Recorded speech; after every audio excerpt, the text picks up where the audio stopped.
You know, I woke up this morning, just as I woke up, that first thought in the day, and I was thinking to myself, think of how hip my mom is. She's watching this show every day. She's totally clued in to the visual arts underground, what sometimes is called the avant-garde of digital art here on November 8th, 2022 in Berlin, tuning in, and she loved the birthday greetings. I got a great message. My name is Adrian Pocobelli, and I welcome you back, dear viewers, and all new viewers as well. So anyways, just thrilled that mom is happy, and look at where we are here with an avant-garde work. Dare I say, if you disagree, feel free to leave a comment. We love comments here, good and bad. Okay, so look at this, Mason the Third. Down the rabbit hole we go with the Nintendo Glitch ROM experimentation. Of course, Haiti Roquette is a pioneer of this, but this goes all the way back to Corey Archangel at the Whitney, where he has, maybe we can quickly bring it up here, because probably most of you haven't seen that. How do I do this without losing anything? Let me bring this up. Let's see very quickly. Corey Archangel, Clouds, Nintendo. Yeah. Okay, I think we even have a video here. Hopefully the copyright police do not attack us here. This is basically it. And just clouds going across, and of course there's some 8-bit music too. Super Mario Clouds 2002. I think I saw this in 2007 at his big show at the Whitney in New York City, where I think it was my first trip to New York. All I remembered thinking was, this guy's the same age as me. He was born in 1979, and he's got a show with the Whitney. But so it goes, and you never know how it goes, and we persist here. And so anyways, let's get into this show. Monument of Confrontation, ROM Corruption still frame produced for the holders of the Supreme Battle. So this is a still, okay? So this still comes from this brilliant Nintendo Glitch ROM work, and of course, there is Arcade Town Glitch, who is going to comment here. Arcade Town Glitch is also a great, Vito is also a great Nintendo Glitch ROM artist. I want to join the party. Let's take a look at this, though. Let's see. There is no volume. But maybe no volume is required. So look at how much is going on in here. Like very, very, very, very, very cool experimentation here from from Mason the Third. Now, regular watchers will recognize Mason the Third. Look at this great work here. So tons of experimentation, almost made, like the people are almost made of other, screen filters or screen grabs and kind of pasted on. Who knows? Let's actually just look. Made by live code breaking on PSX ROM. So that's interesting. So because usually we see, I think actually Vito is going to mention another. Usually there is a different ROM corruption software. I think it gets mentioned here. Raw glitches, no color retouch, post-process for video editing, MP4, 41 seconds, only 52 megabytes. Available for one Tezos, 44 cents. So if you got a couple of bucks, you can pick up that work. Now, you may recall, this is the artist, Mason III, who made this very sad piece, I realized in retrospect. I showed my girlfriend this piece over here, Don't Take My Child Away, and she thought it was really sad, and all of a sudden I kind of felt like I understood a little bit more of the piece. I was just looking, I guess, more at the formal elements of this and just thinking, I love that digital frame. Again, sometimes I'm very slow to understand these things, but anyway, slowly but surely we make our way, and of course we saw this work the other day. So really enjoying this work by Mason, ROM Corruptions and Glitch. Now, okay, beautiful. So Vito chimed in, Glitchtown Arcade. Thanks for the mention, Adrian. As you said, I was playing with the concept of game over. So remember that was the work where it looked like the world was coming to an end, or like the world, so game over, the world is over. And the fact that our world is half screwed, I composed the glitch using RTC. So this is another glitch ROM corruptor. I can't remember what that stands for. I actually have it. I assume that's After Effects, AE, and Photoshop. Over and out. Thank you for the additional information, Vito. I hope to join that Glitch-ROM party at some point. Maybe that'll be in a month or two. Yeah, so, and this actually brings up a very important show note, which I kind of alluded to a couple of times here already, but I'm going to, basically the new schedule that I'm kind of aiming for, because I've been going basically every day that I'm not on vacation here, including weekends. I'm going to cut the weekends, or actually the way I'm going to do it is I'm going to make them optional. Sometimes, because I'm going away to London at the end of the month, that's on a Monday, Tuesday, maybe I can do it because I'll be traveling alone. And then I go to Canada afterwards. So I may put in weekend stuff if I'm going to have some weekdays off. But all to say, the art, I'm not doing as much art. And the art for me in my universe is the main show.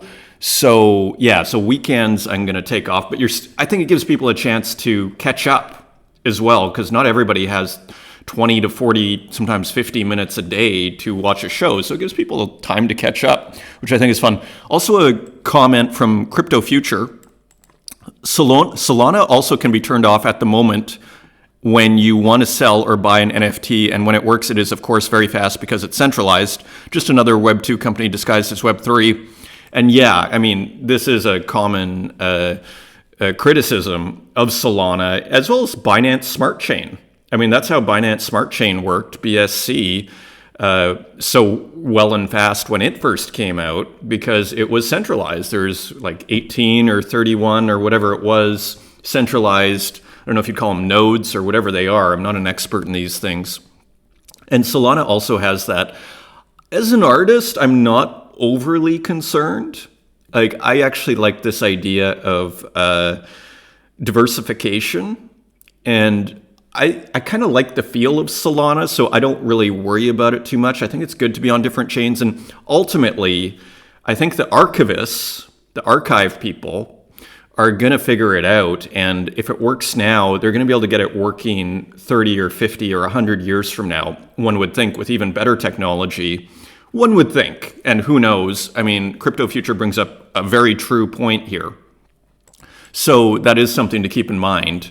When you are working on Solana, it's not as decentralized as ETH. But Luke 500 actually wrote me a message, and we're going to get into, he was saying how, and we're actually going to talk about Dmitry Cherniak, who is a big player in the generative art space. He was saying how, he had that Dmitry, according to Luke 500, and I asked him if I could mention this, and he said yes, was actually a critic of Tezos because it was centralized. And Luke 500 brought up the point. I wonder if he still feels that way now that the proof of stake merge, now that the merge has happened. Because one could argue with the merge on Ethereum, things are more centralized. So we're kind of just, us artists here, I think it's good to just spread yourself out. I think, get yourself on Foundation is pretty easy. Put out a tweet and you can probably get on Foundation. You just need an invite from another artist. Everybody who's on Foundation has 10 invites, okay? So you can get on ETH. I say diversification is fun. There are different audiences, so again, we're multi-chain, multimedia over here at Artist Journal, at Adrian Pocobelli's Artist Journal. Capstone had a very interesting tweet relating to this multi-chain theme. So just as all the Tezos artists are migrating to ETH, which is actually a good point, and I don't know if they're migrating, but they're diversifying to ETH without question over the course of this short program, or the course of the last 2.5 months or whatever, however long we've been doing this program. The use case for Tezos becomes stronger and stronger just as people are migrating, as ETH marketplaces look to screw over artists. So remember, we were looking at Myth, and he coolly, I don't know if that's a word, he generously released his financials, so to speak, on how he did on Tezos. And he basically made like what a nice middle class salary. It was something like 30 or 40,000 Tezos, I believe, or maybe it was around 30,000 Tezos, which we could call $50,000, $60,000 is what we calculated it to be. And so are you going to ignore Tezos? And almost half of it was on secondary. Okay, so again, to me, the great lesson here, because exactly, let's say you went all in on ETH, and now maybe you're not getting your royalties. So again, I just like spreading it out. You get slightly different audiences. Like I don't get the same people collecting my work on Tezos as I do on ETH for the most part. Some of those people will be cross-chain, but you know what I'm saying here, right? So as an artist, you might, and that's what I am and what we are all about here. From artist's perspective, I think diversification makes a ton of sense, and that's what a lot of the artists do. Unless you're already some mega artist on ETH, then maybe you stick to that for a whole bunch of reasons, some political probably. You don't want to offend your collectors by maybe going over to Tezos and whatnot. So interesting just developing on this royalties side of things. Object.com put out this tweet yesterday. Here's why Object will not switch to 0% royalties and is committed to putting creators first. So let's take a quick look at this. And there's a very delightful ending, let me tell you, but one step at a time. Royalties have been fundamental to empowering artists in Web3 and revitalizing the digital creative movement. Very true. To maintain and strengthen this, it is essential to provide a platform that inherently respects the creators and innovators of this new economy. So some common sense and stating the obvious here. Thank you, Object. While off-chain royalties are not technically enforceable, it is ultimately a platform's choice to uphold them. We at Object choose to do precisely that and stand behind our creators. So more reason to just be diversified and stick on Tezos, as that previous tweet was mentioning from Capstone. This is interesting, though, and kind of exciting for all us, Tezos lovers. Royalties are just one of the many ways to monetize creative output. We have been testing and are working on alternative methods to help creators diversify and reinforce their income streams. We are excited to share more information on this and the Object DAO token airdrop soon. So that could be epic, guys, and kind of makes me feel better about missing my Blur IO from a deadline, which I'm still I think about every day. Not too much. You can't worry about this stuff. But kind of makes me feel a little bit better, guys. Something to look forward to, because a lot of us who watch this program are on Object. And so another reason to just kind of get yourself on there, a token airdrop is coming soon. So just kind of exciting. Another reason to be in Web3, it's just they're a creator economy. And it's very true, just very quickly, I've been doing digital, you might say, in a really intense way since late 2015, early 2016. I think it was November 2015. I think whenever the iPhone 6S came out, which I consider the first art phone, I've been intensely digital. I did a 200 image series on the Peloponnesian War art book and whatever, did a ton of work, and which I'm going to start tweeting out actually more often here. But the point is back in 2016 and all the way up to 2020, when I understood finally what Super Rare was doing and understood crypto for the first time, fairly late to the party, but not too late, I was always trying to figure out how to make things physical. Okay, and so I could actually sell and make money from my digital art. So this is no small matter, the market side of things, because as we've seen, as I like to call it, a Cambrian explosion, a digital art revolution is taking place, and I think the market forces are a huge incentive for artists to make art and to potentially live off their art. A lot of artists do, and a lot of us aspire to. Okay, and we want to keep that dream alive, and royalties definitely help that story. Continuing on, Tradscape, one of our favorites here, and the guy who makes the brilliant music at the beginning and the end of this program. A great episode, and I totally agree about royalties. Discussing yesterday's discussion on royalties, I will literally never release on a platform that doesn't support them. So Tradscape weighs in, and exactly, and as I put in my reply here, it's kind of like, as people say, just because you can do something doesn't mean you should do something. So just because you can not pay royalties doesn't mean you should. And ultimately, I would argue, and I don't want to get too long here because it's already getting too long, but ultimately acting in a good way is in your self-interest, I would argue. And I think that's kind of, again, back to Platonism and Santa Socrates, okay? It's in your interest to act good, because how good are you going to feel if you steal that bag of chips from the store when the storekeeper turns his head, just because you can? Just because you can doesn't mean you should. And to me, like, the fact that this debate has gotten this far is a little concerning, right? So word up, Tradscape. Glad you're enjoying it. Now, Luke 500 sent me these over messaging, and I asked him if I could mention it, of course. So this is the guy who was also kind of talking about the CEO and being, where basically you don't need to be a CEO, or he's saying something about how important royalties are to artists, Dmitry Cherniak. And we had never looked at his work. He's a generative artist, but these are some early works that he did before the generative art. And look at how much they went for, $2.4 million. I mean, I think this went to some of it to Three Arrows Capital, who was kind of throwing money around like there was no tomorrow. And I think that kind of actually helped boost the valuations of all these, which leads to, I'm actually a little concerned for some of these ETH generative art projects that there is no mean to revert to, but I think they may be revalued at some point. And actually, I could see Tezos art being revalued higher, but not investment advice at all, because that could take 100 years, frankly. You just don't know, or it could be 2 months. We don't know. So here are the works. So very interesting. The system of, these were the first works that led to this series here, The Ringers, which many of you will be familiar with. So I believe this is generative art. I believe it's all on chain.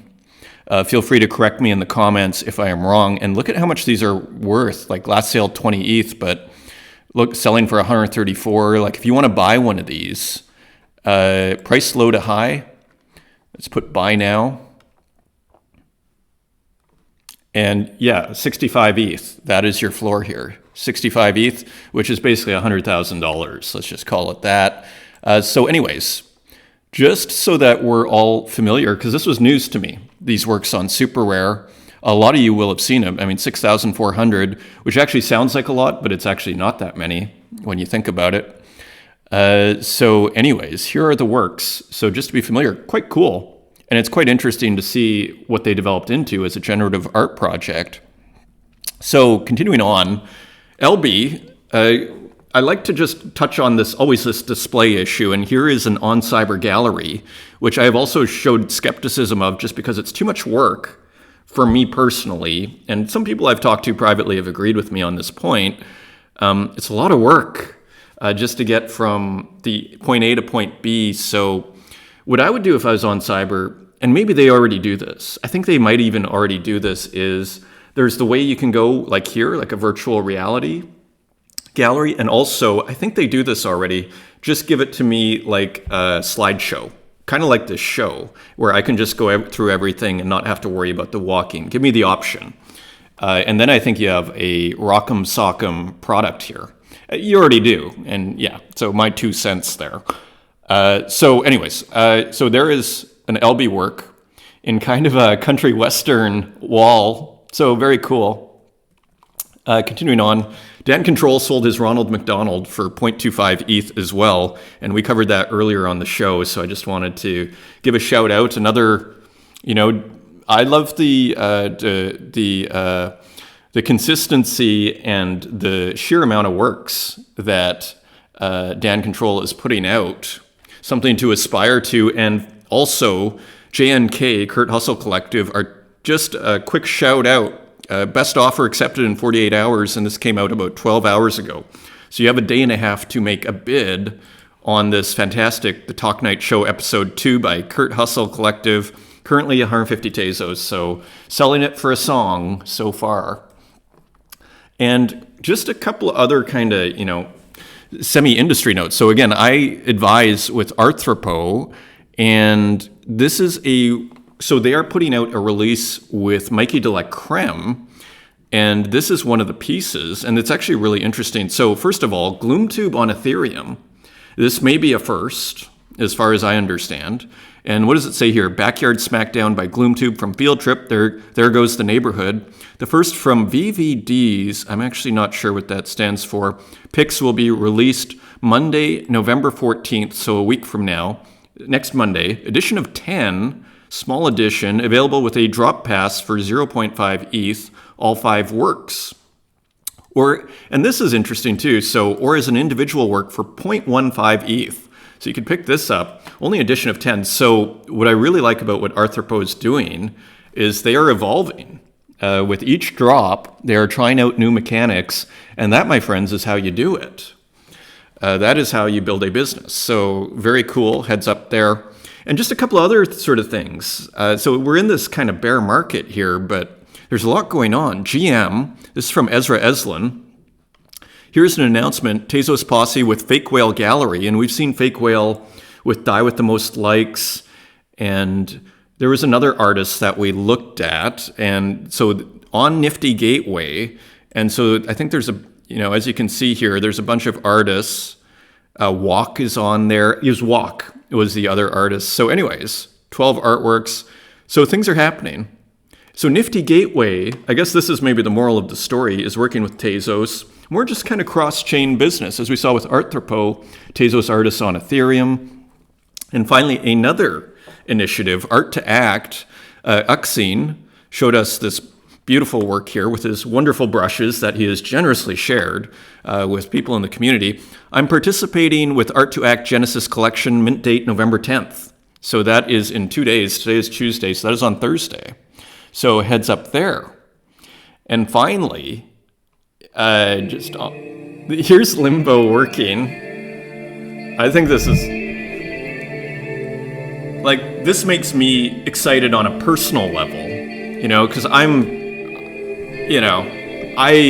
lived and breathed this synth culture for, 10 years at least, and I still, I don't have time, frankly, but if I had more time in my life, if we had 48 hours in a day, I might spend 6 of those or 2 of those hours doing music production just for the hell of it, because those toys have become so incredible. Roland Cloud, all that stuff. So something's cooking. And Uxine, I haven't forgot your suggestion about some acid house recommendations in the program. Again, this is another reason why me taking weekends off could work to the benefit of the show as well, because then maybe I have a couple extra hours in my day to figure that stuff out. Dana Ulama, just a GM. And I just love, again, a Limbo discovery. We have another one that's Limbo discovery here. Or I learnt about from Limbo. So just another beautiful work, these vaporwave colors and some futuristic, Tokyo-looking landscape or somewhere in Asia there in the east. So Dana Ulama with another beautiful work. This is also an artist I discovered from the great Limbo, Sad Girl. Buy for 6. So as we go into our roll call here, just an interesting, looks like Sailor Moon kind of glitched out. This is part of a larger series, and got to be careful I don't kill my mic here. Yeah, you see over here, I'm not sure if this is Sailor Moon, but wow, look at that. That's already going for 33 Tezos. So it's so fun, right? What kind of art collector would not like collecting on Tezos, right? You buy it for, I think I picked this up on secondary for 12. Now you have to buy it for 33. 3 days or a week has passed, right? And it's a great artwork. I almost never sell. I'm like CZ. I hold, right? Okay, continuing on. Ezra Eslin, who we were just discussing, who is in that Nifty Gateway drop with Tezos. Let me show you something here in the closet. And she's also cross-chain. She also uses Ethereum to good effect. I think she's on Super Rare. She is. So anyways, let me show you something here in the closet. And so one of her disturbing scenes, which I just find head-turning. I'm not sure if that's old or new.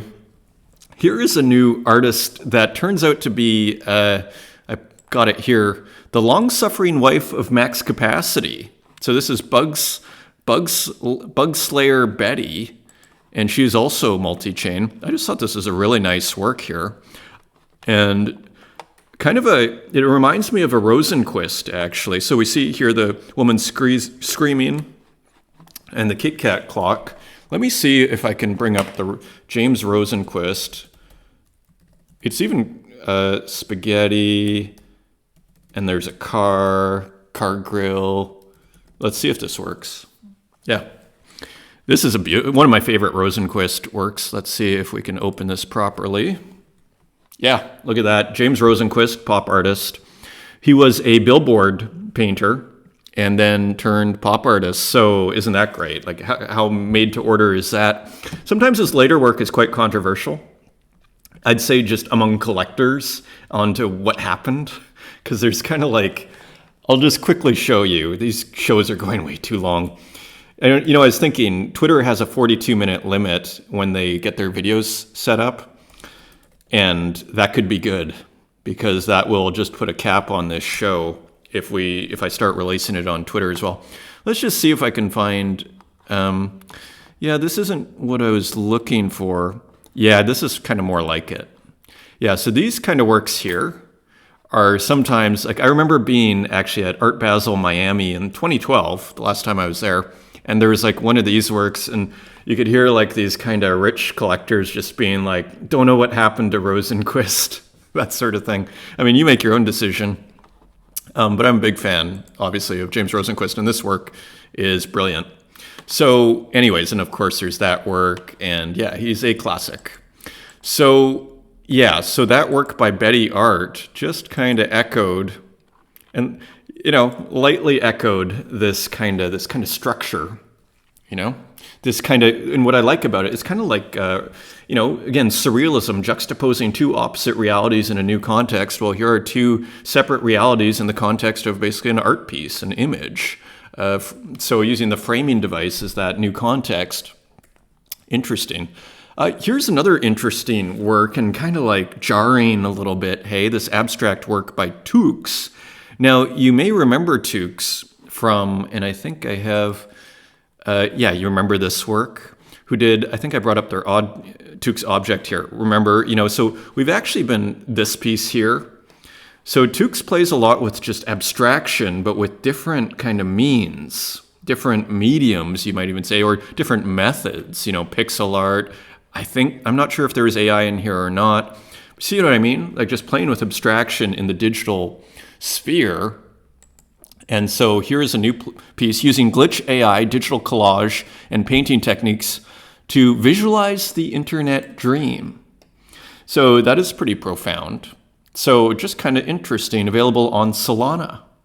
So interesting, another multi-chain artist. And I just thought this was funny, this work by Turkarak, someone waking up from their internet dream.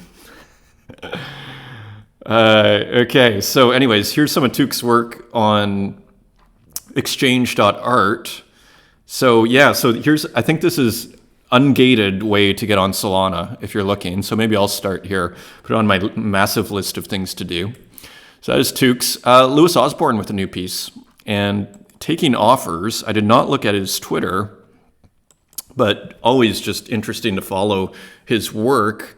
Looks like a lot of fun is being had here with red wine and drinks and everything else. So, and then you see the reaction of the person. So another original way of doing things, and kind of interesting also see the background with this graph paper and then the movement of the, there's kind of like this rough kind of brush texture here that is also moving. So you put it all together and it just all comes together. It overwhelms the brain basically, right? So in other words, it overwhelms the brain. So you just accept that reality that, Louis Osborne is presenting here. So you can see the offers as low as 9, as high as 25, edition of 25. So interesting. A work by Françoise Gamma. We have a couple here. So this is the high-res version, TR. So interesting, always interesting experimentation with Françoise. Here's the low-res version called Abspel. So interesting just to compare, right? As we, phenomenologically, I was going to say I don't even know what that word means, but I actually think I do. It's how we experience, I believe, is what phenomenology is. As I was saying, as we phenomenologically go through, again, you don't need to, and I'm not talking about anybody's work here, but we don't need to love every work that we look at here. Part of it is just to understand what's going on out there so that we can have a better grasp of the experimentation. That is part of the spirit of this program. I want you to know. But here is a great work. I love this work, actually, by Ed Marola. Phil, now can you tell what's going on here? What I love about it is it looks ancient, because this looks like someone filling their water vase. And Ed has this weird, like he has kind of like an ancient Greek vase or just even prehistoric vases that he's referenced in the past. So you got to love that contrast of prehistoric humanity with pixelation. A wonderful contrast. So that is available for 20 Tezos, a 1 of 1 from Ed Marola. You got to love his nicely priced pixel art 1 of 1s. You got to love it. Smoking. Is this smoker? Smoking? Smoker. And again, this could be ancient as well. And it looks like he's using some of his sampled crayon technique. So again, always interesting with Ed Marola, part of the Marola's Art Shop series. And one of my personal favorites, Bite by Bit, who also does those printer works that we see, thank you, and all that. So here is a nebula, and what is this one? The Calabash Nebula, also known as the Rotten Egg Nebula. So that is a 1 of 1, also available only for 9 Tezos. And the Little Ghost Nebula is a planetary nebula located in the constellation Ophiuchus, and some more details there. So I'm just a huge fan of this series. Continue to be. Now look at this. I thought this was hilarious. So there's a lot of things going on here. First of all, we have what looks like a trading card, right? Like OPC or Tops or whatever. It looks like it's been modified. Not like it looks like a collage in a trading card. Then the background is moving. So it's kind of like a GIF. In this case, it's a movie. It has the container, which I've done drawings, like my Nostalgia Studies series. I've actually done like Jose Canseco trading cards. I've used the same concept, basically, where you also portray this part, like the mint condition or the grading and all that. Now, this person, Edgeku, has a completely different way of doing things, though. What is just this? Look at the music. Like, this is an... Forget that, we champs. I just think that's like hilarious. Like, You know, like God is great. The ability to be on the stage and play. Like, what is this? Amazing teammates against a great Boston Celtics team that gave us everything. So it's talking about basketball. So maybe it makes perfect sense. And I'm just the clued out one as per usual. Steph with Curry's holographic 5 of 5. Has this sold out? Not listed yet. So. Pretty cool music, too. I wonder who, maybe that person made the music. So again, we're seeing this interesting fusion of music and visual art in the NFT space by virtue of the medium and the technology. Continuing on, Michael Micasso, mech.txt. I always point out his landscapes, which I think are wonderful, and I've already pointed out that contrast that I love of organic curvilinear shapes with pixelated rectilinear, pixels. But he has been doing all these other busts of famous people, and this one I think works particularly well and has this great red. I love the color on it too, and maybe the color. I think he might have changed it to red from blue on a lot of these, and for some reason, this red and yellow, it seems to work a little bit more for me in my universe. Everybody has their opinions, but I just thought this was a really nice piece. Again, these things you could screen print till edition of 100 and sell that stuff out and make a nice little business. So you pixel artists out there, static pixel artwork, and I'm also telling that to myself as I tell you. Yet again, exploring uncharted waters, which is always encouraged, trying to make some sketches with a couple of my old drawings meshed into one. This dumb flu isn't enough to stop me from my adventures yet. Well, get well soon, mech.txt. We love your work, as you know, and continue with the experimentation. I think it's looking good. This almost looks like an asteroid or something. So it's kind of this weird pixel art impressionism. Look at this. Quilla Nina has finally minted her first piece, 100% digital piece, Maybe my genesis on Procreate. Ammoneser, I hope I'm pronouncing that right. Ammoneser, Ammoneker. Huge resolution here. Edition of 10 for 5 Tezos each. This collection will be featuring small houses in the mountains. Link in comments. So I picked this up. It was 12 Tezos on secondary. I think it is now sold out. And yeah, I'm not going to reload it because sometimes that kills my mic here. But I'm sure you could put an offer in if people picked it up only for 5. And I think there are some flippers that get her work, so you could still get it. Yeah, so she's just got that kind of, I don't know if you'd call it magical realism. I usually think of that as, is it Georges Louis Borges, or am I getting that name right? That famous magical realist novelist. What is the name of that book? I want to call it 1,000 something. Anyways, it kind of has that South American magical realism vibe to it, doesn't it? Always kind of a mystical thing. Tezos on the house here. So great work, Quila Nina. Excited. I've showed my reservations for physical works as NFTs, and I don't want to stop anybody from doing that. I totally encourage anybody to do whatever they want. It's a free world. But for me personally, I'm all over Quila Nina doing digital work. Continuing on, Heirs of Victory, Motemt, who's very fun and interesting to watch, has an auction on. It's at 42 Tezos for this one of one, the Hall of Vanguard, with a soccer sweater, some Stussy. So again, that contemporary clothing. Huge fan of that stuff. Interesting floor. I mean, this is like a Renaissance. This looks like it was borrowed from like a Raphael at the bottom or something. I'm not sure about that, but yeah, interesting. I'm all for that. That is, to me, that makes it very interesting. So signature and all. Every victory is celebrated in honor of those who are no longer with us. Heirs of Victory. I really like Mote.mt's poetry. I find him a very poetic and kind of a moving artist. Diego Beiro, whose work we were looking at yesterday at, I think it was the Mexico Art Fair or something. GM friends, nice week for all. Wishing to mint new artwork tomorrow.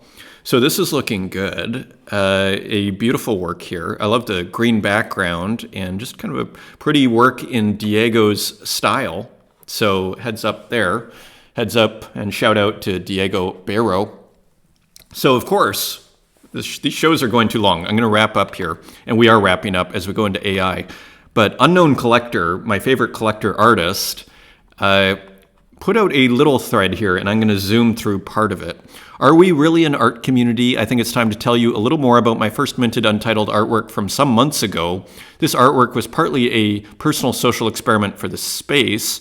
So this was made in raw AI, meaning there was no alterations in Photoshop, MI art.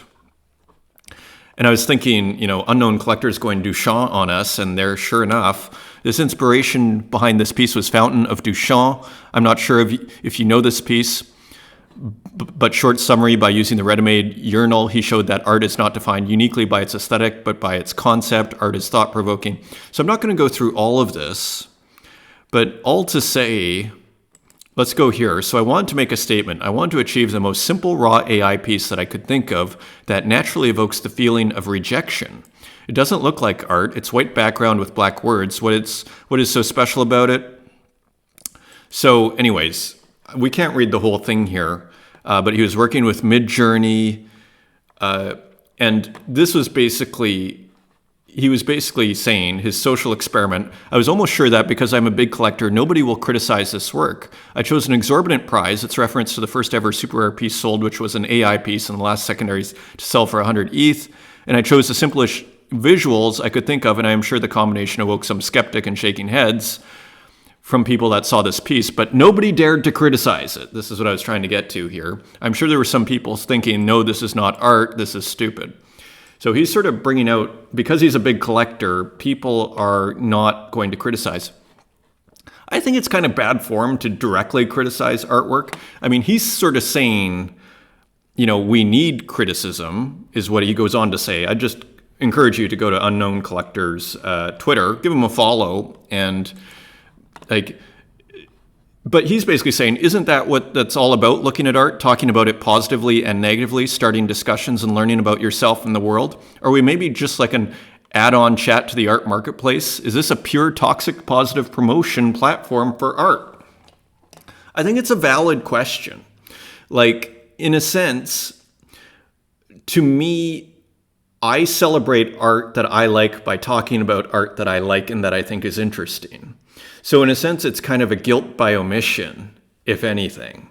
And that's not to say if I don't cover it, that I just might not know about art, and I can't cover everything here either, even everything I like. So don't think because I don't cover it that it's, again, but if I don't love an art piece, I'm basically not going to call attention to it because I don't think it's worth our time, in a sense. Unless there's some, and I'm very I like to think in my universe, fairly humble. As an artist, I understand how hard it is. So that's why I may even bring up artworks here that are maybe not my favorite artworks in the world, but I can see there's something interesting going on there, and that should be pointed out. This is a salon of sorts here. So at least that's what I aspire for here. So anyways, interesting piece. And then someone chimed in, who is it? Zach. And he said, if I had seen it, I wouldn't have spared my words. I have been in the field for almost 2 years, and I have seen that nothing is related to art. Here, you can see the high-priced manipulative buying and selling transactions of some artist collector groups, depending on the population. So that is a part of this kind of NFT world we're in, too. And I think people, I always say assume the best, but people tend to assume the worst. And if you ever want proof of that, generally when we walk down the street, I would argue on a primal level, we do tend to reduce people to their weakest link. So if someone is wearing, dirty jogging pants, we will reduce them to that.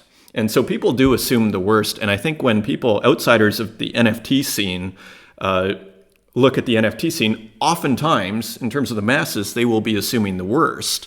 And so I think, when they see this sort of stuff going on, which is probably true, it just kind of confirms their previous beliefs that the NFT scene can be ignored. What I would say to people feeling this way, though, is maybe you should watch this program, because I think there's a lot going on here, and nobody's really getting rich on Tezos, not even Myth. So maybe I'd direct you over here and then shout us some comments here and tell us what you think. Because in a sense, that's the beauty of Tezos to a certain degree, is because there's not as much money involved, it really is about the art for the most part, right? And we love the market here too, and I have no problem with the business of art. It's fascinating.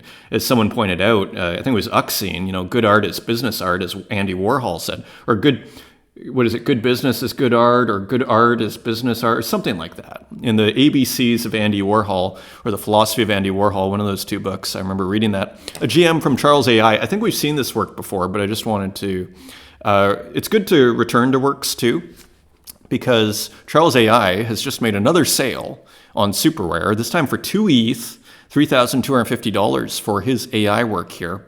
So he is going from summit to summit, captured falls, almost playing with this indoor-outdoor kind of vibe. So congratulations to Charles AI, who is doing very well. And that, my friends, finally is our show. Thank you for joining me. And until next time, take care.